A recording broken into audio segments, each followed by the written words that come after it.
Aumentare la sicurezza del territorio e la salvaguardia ambientale. Risponde a questo obiettivo l'iniziativa della Regione Veneto che di recente ha implementato il pacchetto di finanziamenti ai comuni per contribuire all'installazione di impianti di videosorveglianza nei centri di raccolta, in particolari aree dei territori, per prevenire il deposito incontrollato dei rifiuti. Videosorveglianza appunto finalizzata al contrasto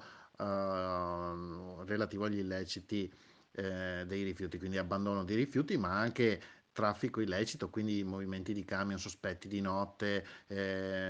atti vandalici nei confronti degli ecocentri e così via. Dopo un primo stanziamento di 250.000 euro lo scorso marzo e 465.000 euro assegnati in agosto, la Giunta regionale ha deliberato un'ulteriore quota di 118.000 euro che permette di aiutare un'ulteriore fascia di punteggio dei comuni che hanno presentato i progetti in provincia di Belluno, Alpago, Arsiè e Sovramonte. Credo che questo sia un elemento assolutamente importante, soprattutto in un momento in cui i comuni non hanno disponibilità finanziarie da sole per intervenire su tutti i fronti. Un tema caro all'assessore Bottacin, destinatario di minacce di morte che si sospetta gli siano state indirizzate da organizzazioni che vivono dei proventi degli illeciti legati al traffico e allo smaltimento dei rifiuti. È solo uno dei progetti che in materia abbiamo messo in campo, afferma Bottacin, che ricorda la costituzione del gruppo di lavoro con forze dell'ordine, ARPAV, ANCI e Università di Padova, esempio virtuoso validato anche in sede di commissione bicamerale sugli ecoreati.